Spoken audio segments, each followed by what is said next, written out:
All right. Well, good morning, everyone. Thomas Montgomery. We are together on Tuesday, February 3rd, 2026. We get together most weekday mornings to talk about the grant, talk about helping small businesses legally and ethically getting funding, primarily through the SPE vehicle, which stands for Special Purpose Entity.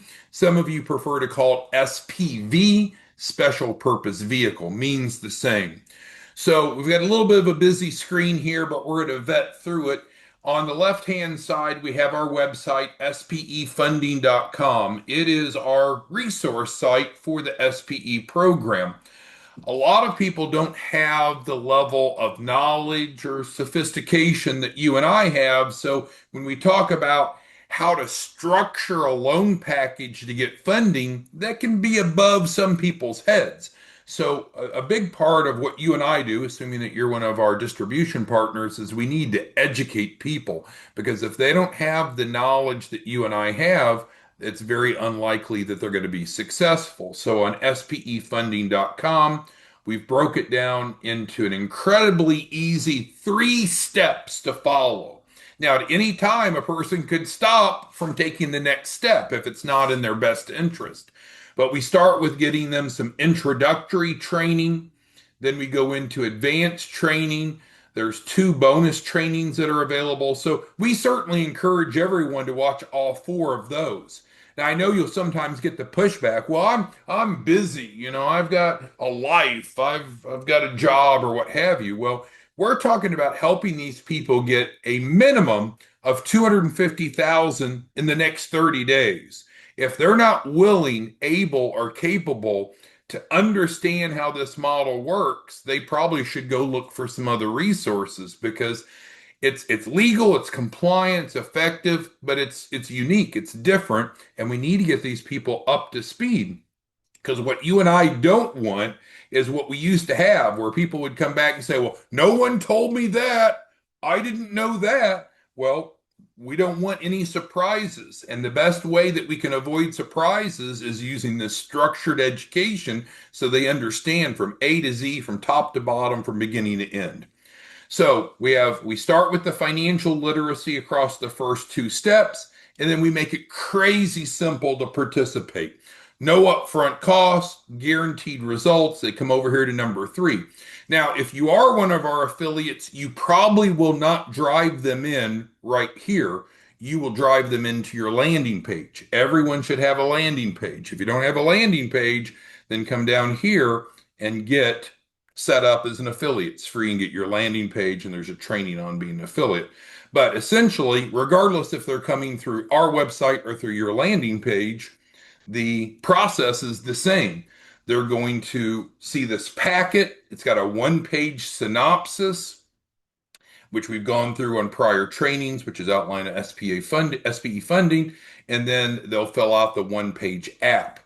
Now, on this 1 page app, I'm sorry, this 1 page flyer here, we talk about feasibility data, and that's really what we're going to dig into today. So, in a prior training, we talked about the research that we do by industry code, and we use a third-party software that we used to work when I used to work at the SBA called IBIS World.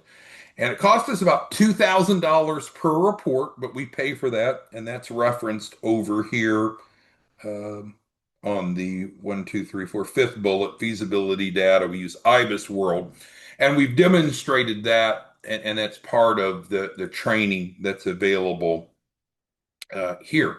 But there's more to the feasibility data than just IBIS World. So that's what we're going to do is peel back the layers, 1 more layer deep, so you understand how we look at market specific data. So I know. Most small businesses, they just want funding, right? They just want money. Anything that is a requirement of time, effort, energy is not welcome. I understand that. And so the SPE program has minimized any outside variables that could create volatility. It'll work 100% of the time. But we do have to prove up to the lender that this is a good loan to make. And that's our burden, not the client's burden, not your burden if you're a distribution partner. So the IBIS world contributes to it at a macro level. Today, we're going to go in to the local community level and look at some of the data analysis that we do and provide to the lender. And I'm going to show you some details. With that, if you were to step back and look at this very objectively, let's say that you were going to sell bathing suits. If you were going to sell bathing suits, would you open a retail store in Anchorage, Alaska? Well, probably not. Now, there's some hotels there. I assume I've never been to Anchorage, but I assume there's probably some hotels that have indoor heated pools. But in general, Anchorage, Alaska is not really a hotbed of swimsuit apparel, right? Versus Miami or many other places. So it does make sense that we look at where should we operate our business based upon our target audience. And also based upon how we're going to get clients, how easy is that? So part of the feasibility data that we do for the SPEs, which are set up as branch offices, is what I'm going to show you now at the micro level. So, this is an actual real report that we created recently for one of our new branch offices. It's going to be in Austin, Texas, which is in Travis County, Texas. So, if you remember, we're doing one SPE per county. The reason for that is that we can easily put together the data set and then we don't have to get into a debate of, well, if there's two offices in Austin, who's going to get which clients, who's going to get referrals from which referral source, and so forth. So one SPE slash branch office per county is the model. What we're looking at on the right-hand side of the screen now is that local data set. So let's go ahead and go through it. So for Travis County, Texas, and again, this is a real report for Ben. And let's see, yeah, Ben's on. So this is your report, Ben, part of your report, not all of it.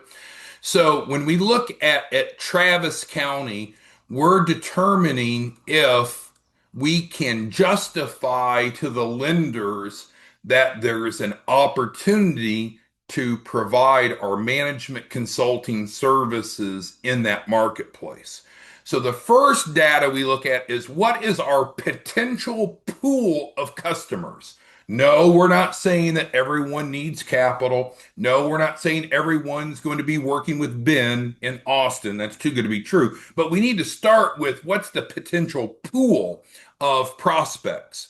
And so, based upon our data, it's 89,692 businesses are in Travis County. Now, it's based upon objective third party data. If you come up with a different number, we don't need to debate over it, but it's not something we made up. It's through third party data. So, on that alone, that's a pretty good number because how many branch offices are going to be in Travis County? One. So, we have a ratio of almost 100,000 prospects to one branch office. That is remarkably good. So for those of you that aren't quite as far along as Ben, and you're thinking about where would you want to have an SPE, if you want to have one, if you want to operate one, the size of the market makes a difference. Now, could it be successful in a much smaller remote area? Frankly, it can because the economics of a per unit basis is so lucrative that we could be in a rather remote area. But Travis County, A plus on the number of potential businesses. We also like to look at a subset of the entire businesses, which are the home-based businesses. Why would we want to pay attention to home-based businesses? Well, these are often smaller and sometimes they are the most welcoming to an injection of capital. Because what do you and I know? Commercial address matters. It affects our access to funding, not every type, but certainly to get larger traditional low interest financing, lenders care often require that the client have a commercial address. Well, we have almost 10,000 people in Ben's territory that are working from their home. So, does that mean all of them want funding and need funding? No. Do most of them probably so, but a really good data set. Because again, if we can just help a couple clients a week, this can be very profitable. So this is not like Taco Bell where we're making what $1 profit per burrito. So we better sell a shitload of burritos to keep the doors open. Here, the profit margins are high. And then the third variable we like to look at is what's going on in the marketplace in terms of new businesses. Now, this is an interesting data to pull from. The US Census Bureau gathers this data, but they're normally a year to 2 years behind in releasing their data. We don't want to use data that's a year or 2 years behind. That especially some of that's going to go all the way back into COVID. So we have different data set resources to be able to pull from. So our data shows that in the month of January, just in Travis County, there were 1,849. Let's round it off and say almost 2,000 new businesses. Now, we know who those businesses are. We know their name, the name of the business, their phone number, their email, their address. So it's not just some summation number. We actually know who they are, and I'll show you more breakdown here in a minute. Those are really, really good prospects.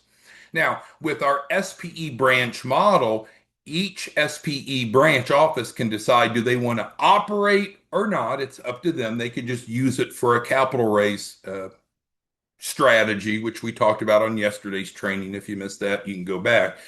But if you're going to either operate the branch yourself or have staff operate it, which we can help you hire and facilitate, this is really good because this is a really ripe audience. And with those SPE branch offices, if we wish to, which we don't have to, we could even have workshops, in-person workshops where these folks are coming in and learning about how to access capital. So this is a really, of these numbers, this is the one that I care the most about. And if we were working with you on your branch office, these are the people that we'd really want to reach out to make sure that they know what your branch office does and how you can help them. But again, I'm not saying that you have to have an active branch office. We'll provide you the leads if you just want to use our centralized source. But specifically, as we're putting together the package to justify the loan to the lender, this is data that makes sense. Okay, so I'm going to stop there and ask any questions of what we've covered of the first section of the SPE feasibility data for Travis County. Any questions on the first section? Okay, I think we're good.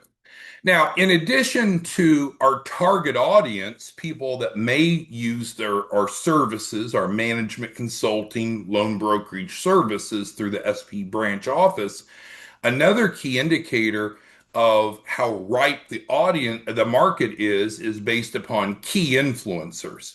Now, there could be lots of different key influencers that could refer into a branch office. You could have chambers of commerce, you could have CPAs, you could have business consultants, but I think clearly at the top of the priority list, if I were to go open a branch office in Travis County, Texas, I would want to know who are the bankers at the banks and credit unions in my community and make sure they know who I am. And so for those of you that are wanting to open and operate a branch office, this is something we're going to really focus on. Now, if you just want to have a branch office for the capital raise, all of this today is really irrelevant other than just the data set to get the loan approved.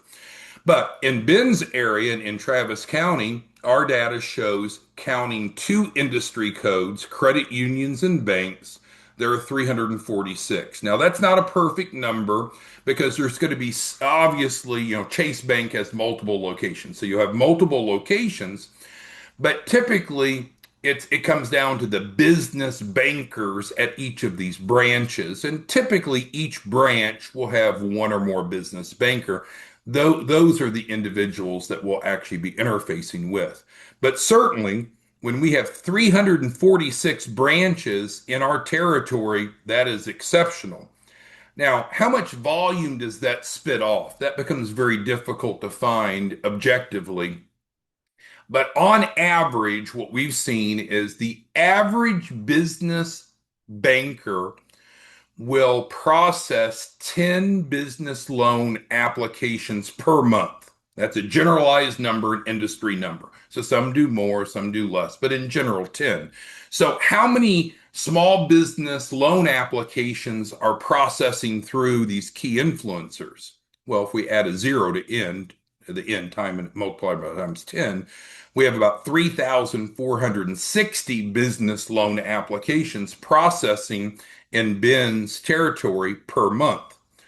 Well, what we know is statistically only about two out of those 10 get approved. So the declines are about 80%. That's what we would be looking for. We would like to work with these banks and credit unions and have them send their declines over to our SPE branch office that Ben's running so we can help improve their fundability and then get them back to that same bank or credit union for funding. So tremendous. So we've got an A plus, an A plus, A plus, A plus. Just a really ripe, good market. But typically, you're going to find that in most major markets. So it's not like Austin is unique. Austin is representative of most larger markets. Going to have lots of businesses, lots of new businesses, lots of home-based businesses, and lots of banks.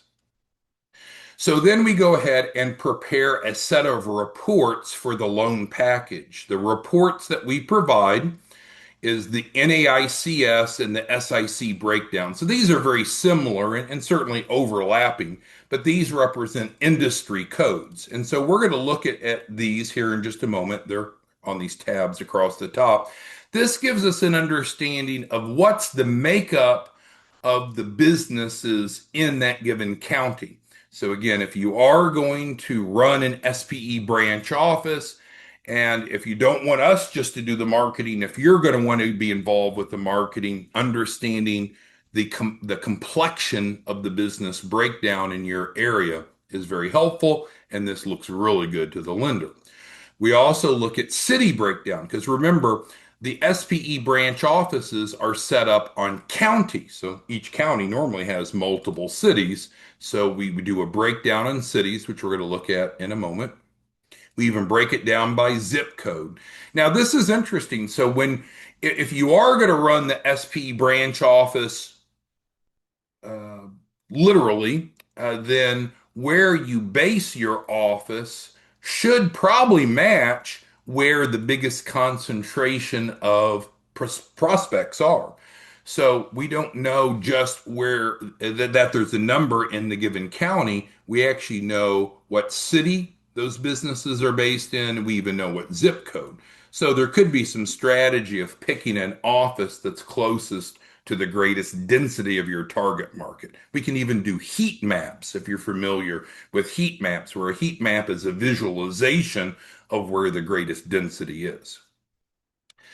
We can look at sales volume. So not only the size of the business, but the volume of its sales, employee size. Now, we can certainly work with larger businesses, but the ripest audience for what we do would be early stage, either pre-formation for or recently formed, which is this number, or what we'd call recently open businesses. So employee size breakdowns may be different than what you think. Bigger is not necessarily better. Smaller is typically our target audience, but we'll look at that report in a moment. Oh, I did mention heat map. I forgot I wrote that on there. We can look at the home-based businesses breakdown and then a breakdown of new businesses. So I'm going to get into looking at these individual reports and share with you any questions or comments that any of you have so far on the overview that we've discussed regarding the market specific feasibility data that we take responsibility for putting together to be able to substantiate the opportunity for the business so we qualify for the loan. So this is part of the loan package that we do to document to the lender that yes, this makes sense. Okay. So let's go ahead and look at some of the reports. I think I've put them in order of here. So from an NAICS, this is looking at industry codes. So we can see the largest. Now we can drill down to every business. This is a PDF, but when we're actually in the database, we can drill down to every one of these dentists, for example. But in Travis County, the 19,068 businesses in the top seven codes are physician offices, restaurants, lawyers, other healthcare providers. And that makes sense because Travis County is a regional healthcare hub, dentists, real estate agents, and individual family services. So we could have specific outreach efforts on specific industries or not. We could just look at location. But this is the type of data set, then when we go to the lender, it shows that we're sophisticated, that we've analyzed the market.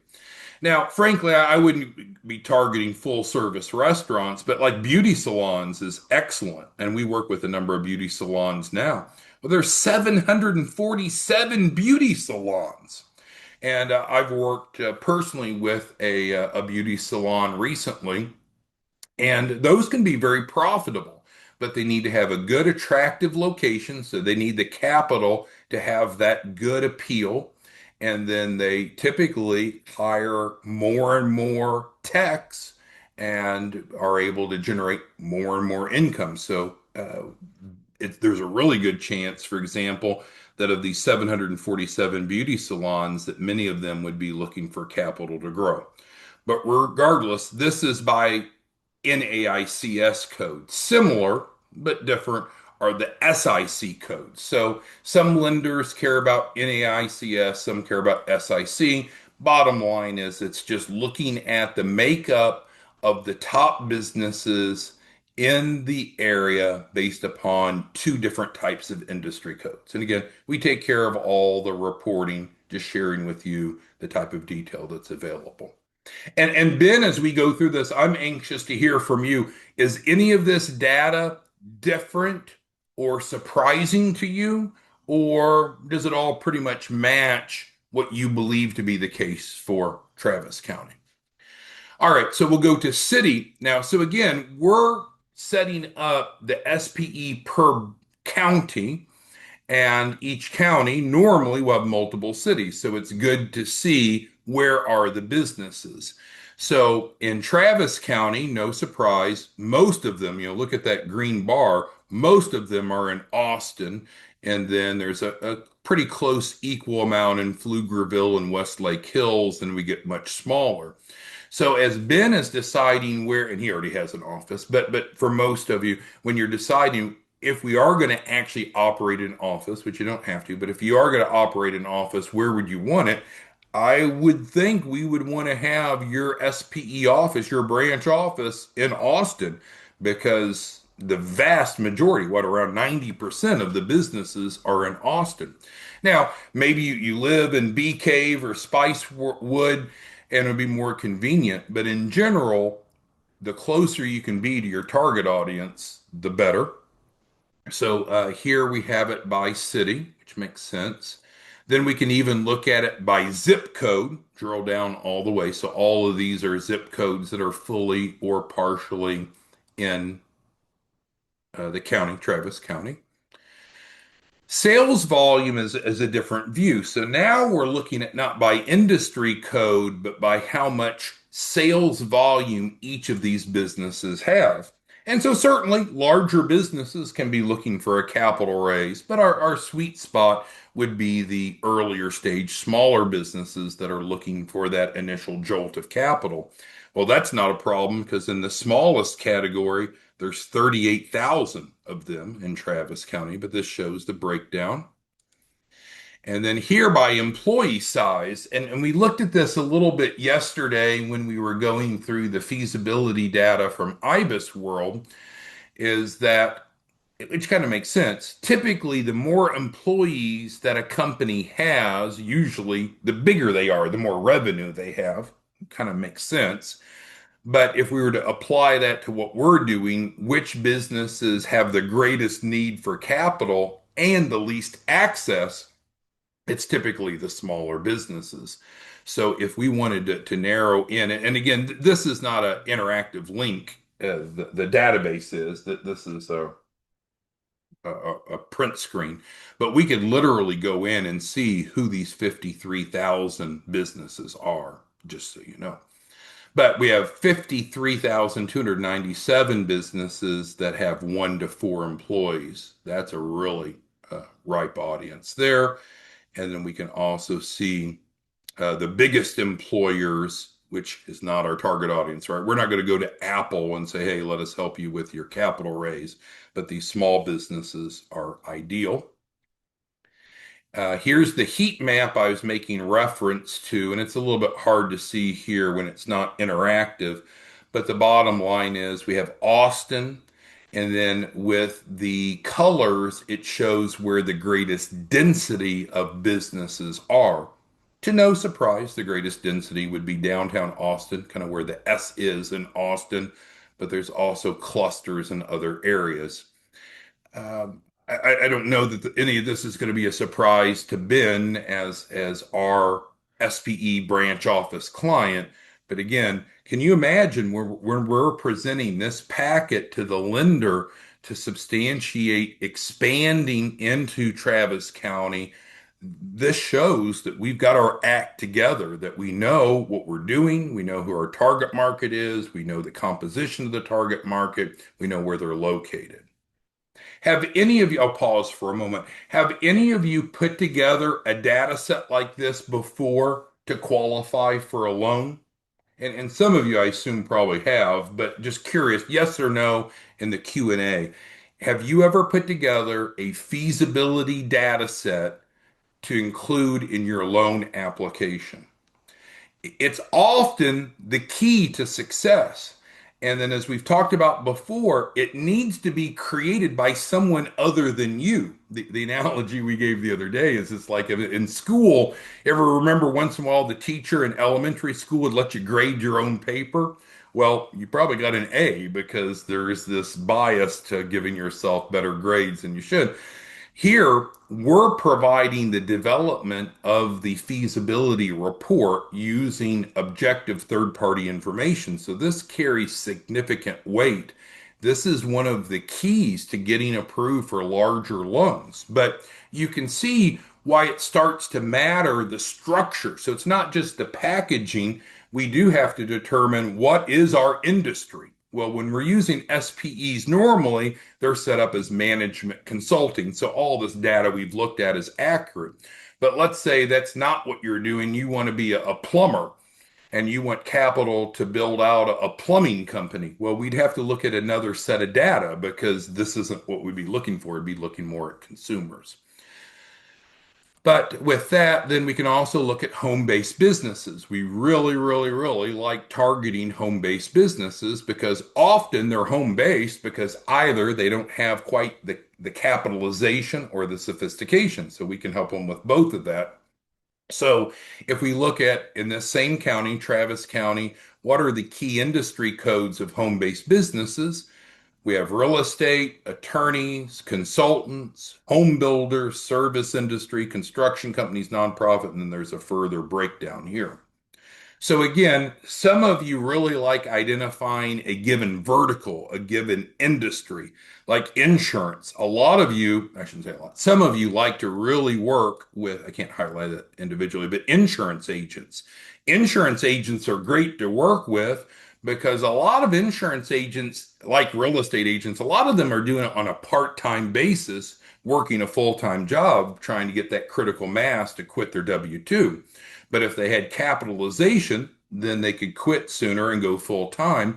And those insurance agents can be a massive lead source for you because if they're out calling on small businesses to offer property and casualty or life insurance or whatever insurance they're selling, they could also be a referral source for you.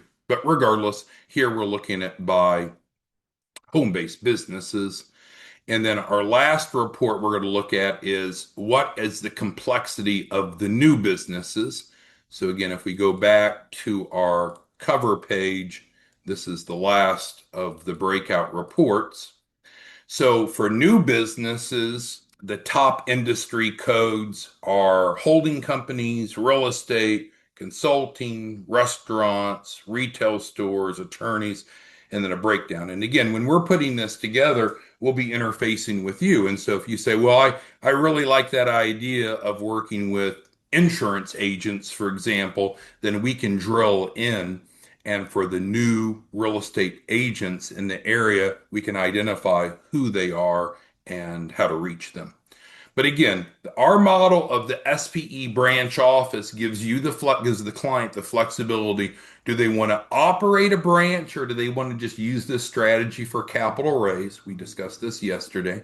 And if they do want to operate it, do they want to hands-on operate it, or do they just want to be a passive investor? So we're not trying to create a diversion away from what your clients are primarily focused on, but we do want to demonstrate that it's a real business model to take into each community. And by painting a comprehensive picture with objective data, we're able to get 100% of the loans approved. So, with that, let's go back. Anyone have any questions as we wrap up today? I ran a bit long. I thought we would have more time for Q&A. But in summary, the spefunding.com website has the information that's needed to build financial literacy, to understand this legal, ethical, effective approach, and it provides the opportunity to plug in, to get engaged, either as someone looking for a capital raise and or someone looking to get paid to help others. Part of what we do, which was demonstrated on this cover sheet here, which is accessed by clicking here, that we provide feasibility data. And I needed you to understand the level of detail that's included. We've talked about IBIS World in prior training, so you can refer to that. Today, we're going down, drilling down into the market specific data for each given county, because each SPE/branch office will have exclusivity for a county. All right. Well, that's what I wanted to communicate. If there's anything that we can do for you, let us know on spefunding.com. You've got our phone number, you've got our website, you have the ability to plug in to get capital, you have the ability to plug in to be an affiliate or both. With that, thank you for your time, and we'll be back tomorrow morning. Have a great day. Bye bye.